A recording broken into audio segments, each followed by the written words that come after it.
Welcome back to my YouTube channel. और आज की इस वीडियो में हम बात करने वाले हैं क्लास 9 चैप्टर नंबर 1 केमिस्ट्री का, जिसके अंदर आज जो है वो molecular mass and formula mass के ऊपर हम बात करेंगे।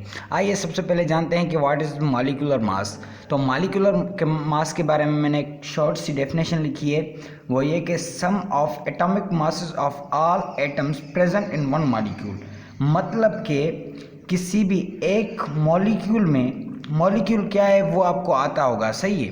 बाकी मैं बता रहा हूँ इस डेफिनेशन का मकसद वो ये कि जो एक मॉलिक्यूल होता है ना, जो मॉलिक्यूल मतलब एक, उसके अंदर जो एटम्स होते हैं, उसके अंदर एटम्स जो होते हैं, कोई भी मॉलिक्यूल उसके अंदर जो एटम्स होते हैं ना, उनका जो मास होता है सबका, sum of atomic mass of all atom present in one molecule. एक मॉलिक्यूल के अंदर जितने भी एटम्स होंगे ना, उन सब के एटॉमिक मासेस का सम करने को हम बोलते हैं मॉलिक्यूलर मास। आपको इस वर्ड से, मॉलिक्यूलर मास से एक चीज़ का अंदाज़ा होना चाहिए, वो ये कि molecular mass means mass of the molecule. Molecular mass का मतलब क्या है? Mass of the molecule. तो मास ऑफ द मॉलिक्यूल, अगर मास की बात आई तो मॉलिक्यूल के अंदर क्या होता है? मॉलिक्यूल के अंदर एटम्स होते हैं और एलिमेंट्स होते हैं, तो एटम्स का ही एटॉमिक मास होता है ना, एटम्स का ही एटॉमिक मास होता है। तो कुल मिलाकर बात ये कि एटॉमिक मासेस सबके, कोई भी एक मॉलिक्यूल हो, उसके सारे जो एटॉमिक मासेस हो, एटम्स होंगे, उन सारों की एटॉमिक मासेस को सम करने को हम बोलेंगे मॉलिक्यूलर मास। और जो है वो इसका एक एग्जांपल देकर मैं समझाऊंगा, फिर आपको अच्छे से समझ आएगा। एग्जांपल हम पहले सिंपल सा ले लेते हैं, फिर एक लेंदी लेंगे, सही है। तो एग्जांपल सिंपल सा एक मैं ले लेता हूँ, वो है CO2।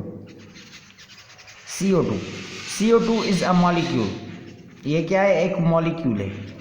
मॉलिक्यूल तो है, ये आपको भी पता होगा, मॉलिक्यूल है एक, सही है।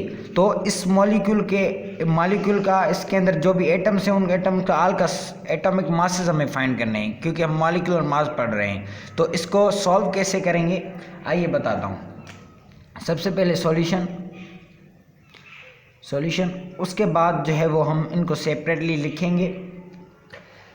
सबसे पहले C एटॉमिक मास, एक अलग अलग एटॉमिक मास फाइंड करेंगे, बस सिंपल बात ये होगी। Atomic mass of C, atomic mass, carbon का एटॉमिक मास कितना है? 12। एटॉमिक मास 12 है, 12 लिख देंगे। उसके बाद एटॉमिक मास ऑफ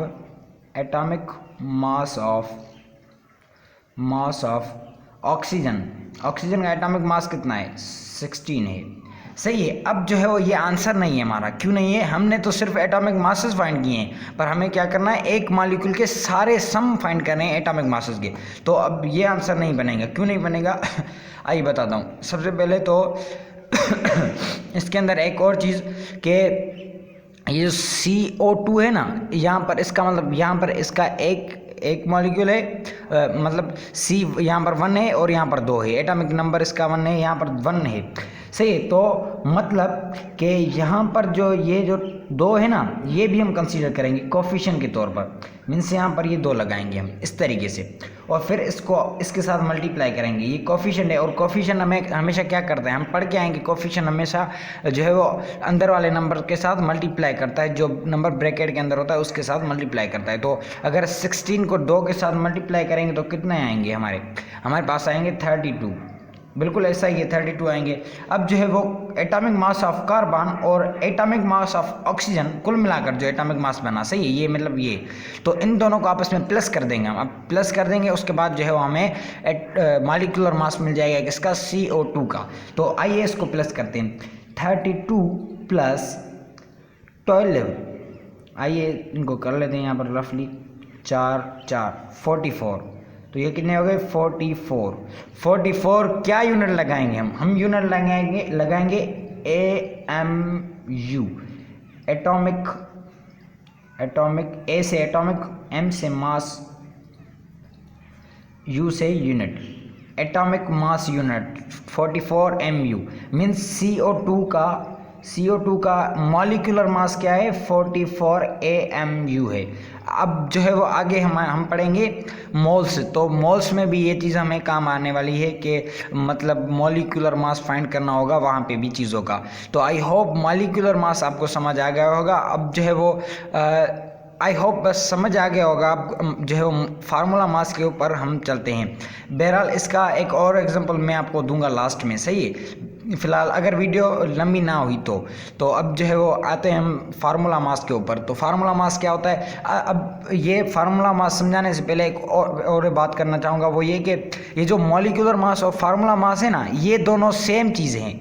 क्यों? क्योंकि हम यहाँ पे भी मास फाइंड करेंगे, यहाँ पे भी मास फाइंड करेंगे। यहाँ पे भी एटम्स जो होंगे उनका सम होगा उनके एटॉमिक मासेस का, यहाँ पे भी एटॉमिक मासेस का सम होगा। बस डिफरेंस एक है, वो ये मैं अभी बता रहा हूँ।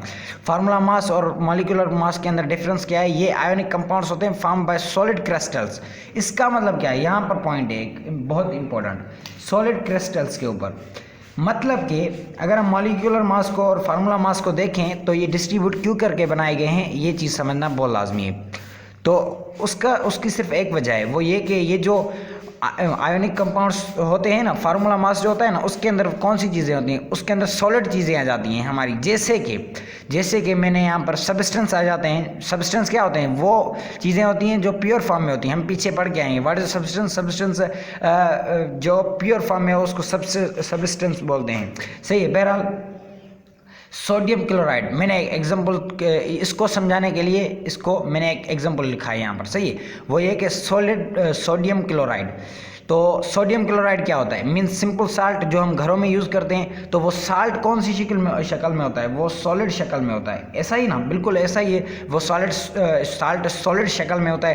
तो अब देखें अगर डिफरेंस, तो डिफरेंस क्या मिला हमें डिफरेंस ये मिला कि ये जो सॉलिड्स वगैरह चीज़ें होती हैं ना, ये चीज़ें जो है वो फार्मूला मास के अंदर आ जाती हैं, और जो गैसियस चीज़ें होती हैं जैसे CO2 हो गई और भी चीज़ें जो हैं वो मॉलिक्यूलर मास के अंदर आ जाती हैं। बाकी कोई डिफरेंस नहीं। अब जो है वो अगर हम देखें तो इसको देखें सोडियम क्लोराइड को, तो इसका फार्मूला क्या बनेगा हमारे पास? NaCl, ऐसा ही है बिल्कुल, NaCl sodium chloride. Cl chloride की निशानी है, Na सोडियम की निशानी है, सिंबल ऐसे ही। तो ये एक मैंने एग्जांपल लिखा है। अब इसका जो है वो हम फार्मूला मास मालूम करते हैं। इसका फार्मूला मास मालूम करते हैं, इसका मतलब क्या होगा? इसका मतलब हुआ इसका मॉलिक्यूलर मास फाइंड करते हैं। डिफरेंस कोई भी नहीं, फाइंड हम इसी तरीके से करेंगे, सेम पैटर्न, बट डिफरेंस क्या है? डिफरेंस उनकी स्टेट्स का है, सही है। ये जो है वो सॉलिड स्टेट्स होती हैं, आर्म सब्सटेंस होते हैं, और ये जो है वो गैसियस स्टेट होती हैं, आर्म सब्सटेंस नहीं है, ये एलिमेंट्स वगैरह होते हैं, सही है। प्योर केमिस्ट्री आप इसको बोल सकते हैं, सही है। तो आइए NaCl को देखते हैं। सबसे पहले Na का जो है वो एटॉमिक मास क्या है? Na का एटॉमिक मास क्या है? तो ये यहाँ पर हमें जो है वो एक और फ़ायदा है यहाँ पर।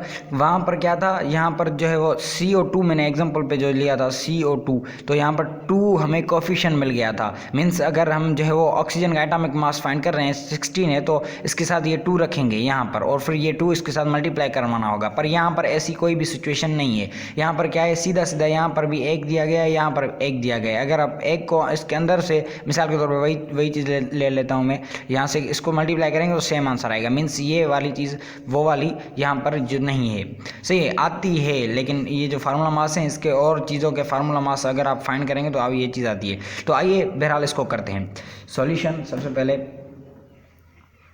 सॉल्यूशन, और फिर क्या? फिर सॉल्यूशन के बाद जो है वो एटॉमिक मास ऑफ Na, मैं बस बोल लेता हूँ, सही है। यहाँ पर जगह थोड़ी सी कम है इसलिए इसको बस कर लेते हैं। यहाँ पर Na का जो है वो एटॉमिक मास क्या है? अगर आप टेबल में देखें तो Na का एटॉमिक मास है 23, ऐसा ही है, बिल्कुल ऐसा ही है। Cl का एटॉमिक मास क्या है? Cl का atomic mass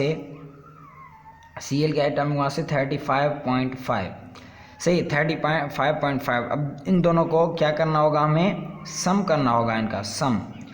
Y some? Because ये हमें मॉलिक्यूलर मास फार्मूला मास हम इनका फाइंड कर रहे हैं, इसलिए एटॉमिक मासेस का सम होगा आपस में। तो इसका अगर हम सम करेंगे तो हमारे पास आ जाएगा 52। यहाँ पर मैं लिख लेता हूँ, सही है, जगह थोड़ी सी कम है। 58.5 दे दें आप। अगर इन दोनों को आपस में प्लस करते हैं तो ये आ जाएंगे 58.5 दे दें, सही है। तो 58.5 वाट, 58.5 AMU मैंने पीछे आपको बताया अभी, atomic mass unit. Means total atomic mass या फार्मूला मास या मॉलिक्यूलर मास हम बोलें तो NaCl का फार्मूला मास क्या है? 58.5 है। सही है। इसी तरीके से बहुत सारे एग्जाम्पल आपके पास आएंगे जो कि आपको इसी तरीके से सॉल्व करने होंगे। आई होप जो चीज़ें आज समझाई है वो अच्छी तरीके से आपको समझ आ गई होगी, कोई डाउट नहीं रहा होगा। फिर भी कोई क्वेरी कोई क्वेश्चन हो तो आप इस नंबर पर कॉन्टैक्ट कर सकते हैं। मिलेंगे किसी नेक्स्ट वीडियो में, तब तक के लिए अपना ख्याल रखिएगा और बने रहिएगा चैनल के साथ। बाकी इसका मॉलिक्यूलर मास का एक और एग्जाम्पल करना था जो है मैं बस आपको दे देता हूँ, आप फिर करके कमेंट्स में बता दीजिएगा। अगर आपका आंसर सही होगा तो मैं बता दूंगा, अगर नहीं होगा तो फिर भी मैं गाइड कर दूंगा आपको। C6H12O6 इसका आपको मॉलिक्यूलर मास फाइंड करना है। C6H12O6 का आपको मॉलिक्यूलर मास फाइंड करना है। देखते हैं आप कैसे करते हैं। सही है। तो मिलेंगे किसी नेक्स्ट वीडियो में, तब तक के लिए बाय बाय।